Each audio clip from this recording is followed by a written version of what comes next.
So hello friends, this is class 10th and this pen has died already.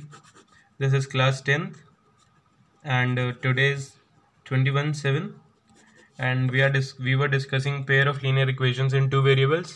We are through with it. जल्दी से video pause करिए और जो हमने कल पढ़ा था उसको रिवाइज करके आइए. फास्ट वीडियो पॉज करो, कान बंद करो, चिल्लाओ. What a pair of linear equations in two variables, what was degree and all those things we did yesterday. आपका जो कल का असाइनमेंट था वो सिर्फ 2 बच्चों ने करके भेजा.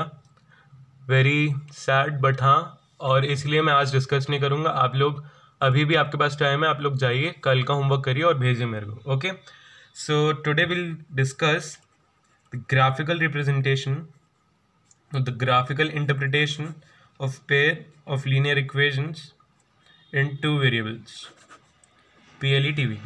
Okay, pair of linear equations in two variables, PLETV. ठीक है, अब से इसका एक्रोनिम, इतने बड़े नाम का acronym, pair of linear equations in two variables. अच्छा, उसके पहले मुझे एक बात बताओ. कल अपन ने डिस्कस किया था general form of linear equation. Okay, यहाँ पे हमने देखा था ax plus B Y plus C equal 0. अगर मैं यहीं पे बोलूँ कि what is the general form of a pair of linear equations, this is a general form of linear equation in two variables. तो यहीं पे general form of pair of linear equations in two variables. तो थोड़ा सा दिमाग लगाओ कि क्या होगा जनरल फॉर्म. Excuse me. तो वो होगा a1x plus b1y plus c1 is equal to 0. And speaking of the pair we would have a2x plus b2y plus c2 is equals to 0. Here a1, a2, b1, b2 and c1, c2 are constants, where a1, a2, b1, b2 are non-zeros and x and y are the variables of which we are talking about. Two variables, pair of linear equations. Okay, pair of linear equations and two variables का general form ये है. And tell me one thing कि आप लोगों को एक बात पता है कि नहीं, that this a linear equation always represents a straight line on a graph, always, and any solution to this would represent a point on this line only. इसका proof आपके क्लास 11th में आएगा. If you would be curious and your teacher would be more passionate, then he or she will tell you that why this is so, why a line represent a straight, why a linear equation represents a straight line on a graph. बहुत interesting है. आप लोग जब अगर maths लो तो ज़रूर पढ़ना, बड़ा मज़ा आएगा. और सो speaking of and knowing this fact कि एक लीनियर इक्वेशन एक लाइन को रिप्रेजेंट करती है, तो अगर अपने पास दो लाइन्स होंगी तो क्या केसेस बन सकते हैं उन दो लाइन्स के. Either those two lines would intersect. Okay, those two lines could be parallel और those two lines could be overlapping. इसके अलावा कोई और केस बच रहा है? जल्दी सोचो. नहीं कि हाँ, जल्दी अभी देखते हैं. अच्छा, मुझे बताओ कि ये जो है क्या ये इन तीनों से अलग नहीं है? The answer is no. अगर अपन इसको एक्सटेंड करें, अ लाइन इज एक्सटेंडेबल, तो ये कहीं ना कहीं आगे मीट कर ही रहे हैं. दिस इज ऑल्सो इंटरसेक्टिंग और ये इसी का एक फॉर्म हो गया. Okay, so we see that there are only 3 situations whereby मतलब in case of two lines we have only 3 situations. Repeat with me. Either they would be intersecting, they would be parallel, or they would be overlapping, or this is also called coincident. All right, so now we'll see that how can we keeping this in mind, how can we represent a linear equation on the graph. So to learn this, first of all take out your books and open page number 30, whatever it is, this 37. यहाँ पे एक बहुत beautiful सा example दिया है कि Radha went on a fair in her village. She wanted to enjoy rides on giant wheel and play hoopla and the number of times she played hoopla is half the number of rides she had on the giant wheel. Okay, if the cost of each ride is rupees 3 and a game of hoopla costs rupees 4, how would you find out the number of rides she had and how many times she played hoopla? ठीक है, question नहीं समझ में आया होगा, आ गया? तो what ever is that, हमें पहले रिप्रेजेंट करना सीखना है इसको. इन द क्वेश्चन मतलब एक लड़की है जिसका नाम है Radha and she went to a fair. मेले में गई, उसने देखा कि उसको होपला खेलना है और उसको जाइंट व्हील पे झूला भी झूलना भाई, लेकिन उसके पास ₹20 ही हैं. ओके, बट उसने जितने it is said the number of times she played hoopla, उसने जितने हुप्स डाले, ठीक है, she played hoopla is half the times she rode on giant wheel. अगर उसने एक लूप डाला तो वो झूले पे गई है 2 बार, अगर उसने 2 लूप्स डाले तो यानी कि वो 4 टाइम्स गई है. So on and so forth. So can I call it the number of times she played hoopla be Y and the number of times she rode on giant wheel be X. ये आपको पूरा लिखना है. Okay, in your notebooks, in every question, whatever you are assuming in such word problems, pay attention here because this is the gist of the chapter. अगर आपको linear equation form करनी नहीं आएगी तो आप क्या कर लोगे पेयर ऑफ लीनियर इक्वेशंस का? अगर आपको लीनियर इक्वेशन बनाते ही नहीं आएगी, फिर भले आपको उसे सॉल्व करना आता हो, तो आप कैसे करोगे? आपको अगर लीनियर इक्वेशन ही नहीं बन रही है तो मतलब समझ रहे हो बात? So pay attention here. I am taking this Y just for the convenience because as per the question y depends on x. उसने जितने होपला खेले that is half the times she went on the giant wheel. It is not necessary that I have to take this only y and this only x. That is as per my convenience. But since one quantity is dependent on other, so generically in mathematics, if one quantity is dependent on another quantity, just a second, if one quantity depends on another quantity, then this is called dependent. Of course, this is independent and this is known as y. Generically, like हम हमेशा variables को represent करने के लिए x, y, z लेते हैं, x, y, z. So similarly, if a quantity depends on another quantity, then we represent it by y, the dependent quantity by y, and that independent quantity by x. Okay. So similarly, here for convenience and by generic terms, y is equal to half x. Further, it says that the question says if cost of each ride was x, number of rides was x is 3, each ride is 3, and the game of hoopla cost ₹4, then how many rides had she had and how many loops had she played? Okay, we have to find this. If she had ₹20, so can I form like that 3x यानी कि उसने x times 3 rupees खर्च किए और y times 4 rupees, तब जाके उसका bill बना ₹20 का. So this is our equation 1 and this is our equation 2. So solve them and get the answer. अब इतना तो आता ही होगा कि we have y in terms of x, put this value of y here and get out x. Quickly I am solving it for you. 4 times half of x, you have to do it like this always. एक y की अगर अपन substitution कर रहे हैं तो we put in a bracket, big bracket, and then is equal to 20 and will write here from 1. 2 cancels out and then I'm doing here. This implies that 5x equals 20 and x equals 4. Okay, and if x equals 4, y is half of x, y equals 2.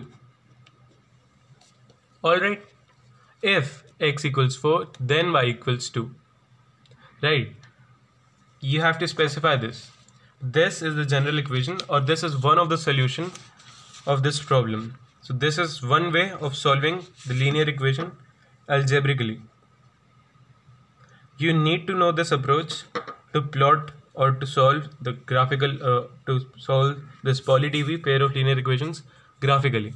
आपको ये approach यहाँ तक आना चाहिए to solve these equations graphically. Now we'll see that how to plot the graph of each linear equation. So we have formed two equations. इसी case को ले लेते हैं कि we have got y equals half of x and another case was 3x plus 4y equals 20. We have these equations. Further I can write this 2y equals x or x minus 2y equals 0. And this, if I want to write y alone in terms of x, what will I write it? 20 minus 3x upon 4. Okay, देखो ये इसी का form है कि नहीं है, जल्दी बताओ. ट्रांसपोजिशन तो पड़ा है. 20 minus 3x upon 3 नहीं upon 4 is y. So now we would see, और यहाँ पर भी अपने पास है ही, but this is the correct linear equation form. ax plus by plus c equals to 0, and these are called dependent equations. y is depending on x. तो अपन इसकी एक table बनाते हैं. I am just doing it in a rough form, but आप लोग ऐसे नहीं करेंगे. आप लोगों को एक सिस्टमैटिक फॉर्म में लेना है. एक इक्वेशन लेनी है, फिर उसका सिस्टमैटिक फॉर्म लेना है, फिर आपको उसकी टेबल बनानी है. टेबल कैसे बनानी है कि we write x and y. यहाँ पे y इक्वल्स टू छोटा सा लिखना है आपको 20 minus 3x upon 4. I hope this is visible. Now, yes, visible. So 20 minus 3x equals to 4. These are the two columns and two rows rather, and then in these columns would write the values of each. Okay, if x equals 0, then y equals what? First 0 put करो और value लाओ, 5 आ गई. अच्छा, अब अगर मैं x रखता हूँ 20/3, तो y की वैल्यू क्या आएगी, जल्दी बताओ. 0 आएगी. और ऐसे ही अगर मैं x रखता हूँ 4, तो मेरे पास y की वैल्यू आ जाएगी 2. ओके, ऐसे आपको एक टेबल बनानी है. And these set of these points x and y is a point on the graphical your xy plane. Okay, similarly this is also point and this is also point which lies on this line. Okay, this line rather this line. उसी का ये form है, dependent form. पर हमने देखा कि this point lies on this equation because this is a solution to that equation. Okay, and similarly for this we have y और we have x equals to and x and y where y is equals to x/2 or half of x.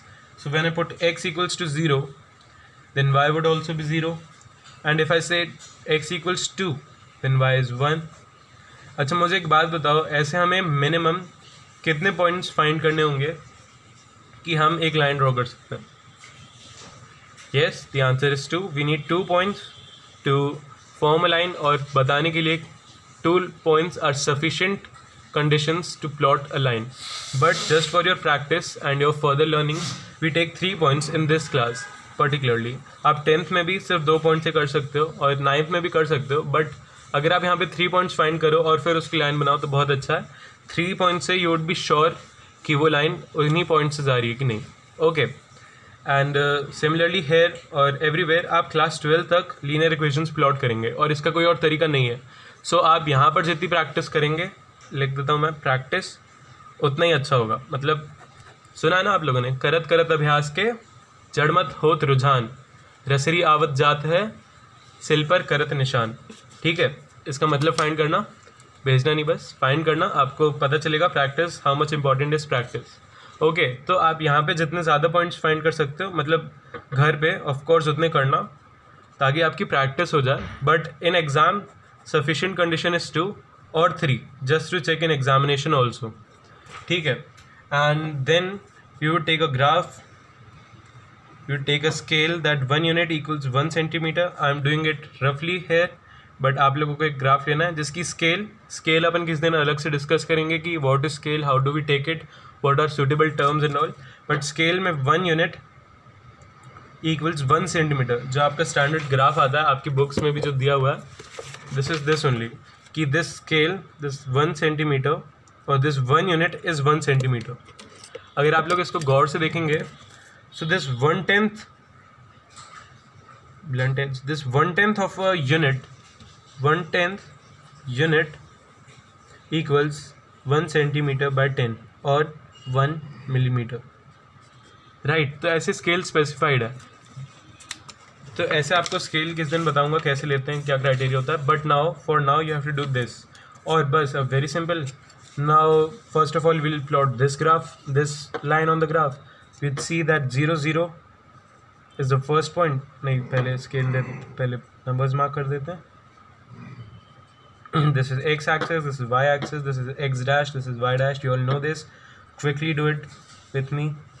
We are running out of time. First of all, we are plotting this line. This is 0 0 and this is 2 1. So 2 and 1. ये proper तरीका होता है, इससे आपको examiner को पता चल जाता है कि अच्छा ये पॉइंट्स हैं, ओके। मतलब उसे ढूंढना नहीं पड़ता। अगर आप सिर्फ एक लाइन बना दो तो उसमें उसको देखना पड़ेगा कि इसने भाई कौन सा पॉइंट निकाला है क्वेश्चन में, but if you do this it would be highlighted, okay, and this is the apt way of doing it. और इन 2 पॉइंट से लाइन निकलवा दो एंड दूर कहीं इस लाइन पे जाके you will write y is equal to x/2, okay, good. तो अपन एक लाइन प्लॉट कर लिया है ग्राफ पे, और उसको अपन लाइन पे आगे जाके इक्वेशन लिखेंगे। This is a must. इसका आधा नंबर होता है, या कोई टीचर्स इसको 1 नंबर भी कंसिडर करते हैं। अगर आपका पूरा ग्राफ 2 नंबर्स का है तो उसमें ये चीज़ें छोटी छोटी मायने रखती हैं, okay. So now similarly we'll plot the graph of another line, or we just plot another line. उसका एक पॉइंट है 0 5 when x is 0 y is 5, 0, 5। और इन पॉइंट्स को अगर टाइम मिले, this is not necessary but again to highlight the examiner कि हमने भैया ये पॉइंट्स लिए हैं, दिस इज़ 2, 1। तो ऐसे आपको ब्रैकेट्स में पॉइंट्स भी लिख देना इस बड़े से सर्कल के पास, ओके। दिस इज़ 0, 5 एंड 20/3 तक जाएंगे नहीं, तो अपन 4.4, 2 ये वैल्यूज़ भी अपन ऐसे फाइंड करते हैं कि अपन इसको कन्वीनियंटली प्लॉट कर सकें, okay. So similarly plot 4, 2 when x equals 4। ये अगर आप ग्राफ पे लोगे तो आपको बहुत ज़्यादा इजी रहेगा फाइंड करने के लिए। This is 4, 2 and now join these 2 points. Oh, it got a rough sheet of paper with me, but if you do it on graph you'd be very satisfied, okay. So this is the point where both these equations are intersecting, and this is the solution to both of these equations, all right. And we have already seen, and now we come to know that for a pair of equations, if they are intersecting, so can we infer that they would be having only one common solution, all right. Similarly, if they are parallel, then how many solution will they have? अगर वो एक जगह पे intersect कर रही हैं और वो इन दोनों का सोल्यूशन है, तो पैरेलल लाइंस के कितने सॉल्यूशंस होंगे? दैट मीन्स कि पैरेलल लाइंस कहाँ इंटरसेक्ट करती हैं, कितने पॉइंट्स पे? Very clear, that is 0. The parallel lines never meet. So 2 equations which are such that कि उनका ग्राफ पैरेलल बनेगा, parallel lines, set of parallel lines, then they would have no solution in common. And similarly, or in case we have 2 lines or 2 equations जिनका graph coincident होगा, so then in case we have all the points in common, so we'll have infinitely many solutions, infinitely many solutions, okay. तो अब आप लोग आत्मनिर्भर बनेंगे। And example number 2 and example number 3 he will give you, I will give you as assignment for today. You have to do these along with it your exercise number, this is 3.1, exercise number 3.1 you have to do. There are only 3 questions. यहाँ तक आपको practice करनी है and you will be able to now form the linear equations in two variables, okay. और उसका graph plot करना है and it's graphical interpretation कि ये जो पॉइंट्स हैं, ये जो लाइंस पैरेलल आ रही हैं, ये हम सीधा इक्वेशन देख के बता देंगे।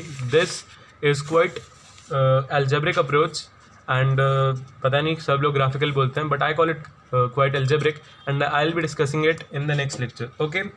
Don't forget to send your assignments because practice makes a man or a woman for that matter perfect, okay. Until then, bye.